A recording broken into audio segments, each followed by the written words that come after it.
He then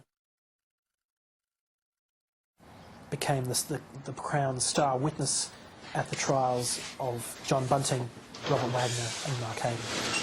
Bunting, Wagner and Hayden are tried in the South Australian Supreme Court on 12 counts of murder.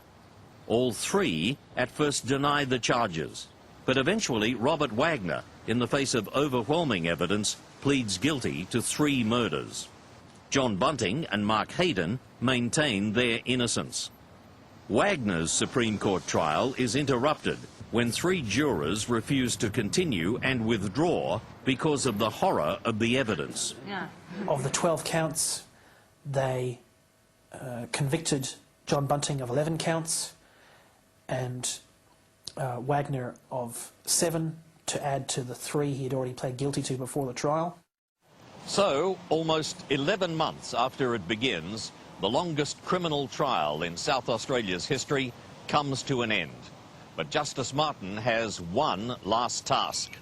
That comes 6 weeks later, when Bunting and Wagner appear before him for sentencing. After accusing them of being cowards, having killed for pleasure, and noting that they'd shown no remorse at all, Justice Martin glares at them in the dock and sentences them to life. The Supreme Court dismissed a final appeal by Bunting and Wagner in May 2005. The murder charges against Hayden were dropped when he finally pleaded guilty to assisting in the killings of his wife Elizabeth Hayden and Troy Yude. He was sentenced to 25 years jail with a non-parole period of 18 years. Well done, John, you've done it again, mate. John Justin Bunting, life with no parole date set. Robert Joe Wagner, life, no parole date set. Jamie Spiridon Vlasakis, life, parole only after 26 years. Mark Ray Hayden, 25 years, parole only after 18. The judge tells Bunting and Wagner, if I had the power to make an order that you never be released, I would unhesitatingly make that order. I think he's unredeemable. I think I might have actually seen the closest thing to the devil in Australia. He's gone. The blackest person Australia may have ever known.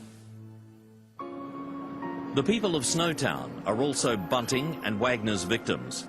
The name of their small rural community will forever be synonymous with Australia's worst serial killings, even though it was only the brief final setting in the terrible saga. With the monsters locked away, all that's left is the grief and suffering of the friends and relatives of the victims. I do get nightmares, and I do still have some recurring thoughts about what's happened and what's gone down.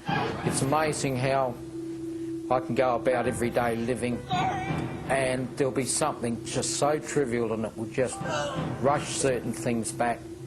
I try very hard to put it back and take it to the back of my brain. I try not to dwell on the things because it just becomes too much for me to handle.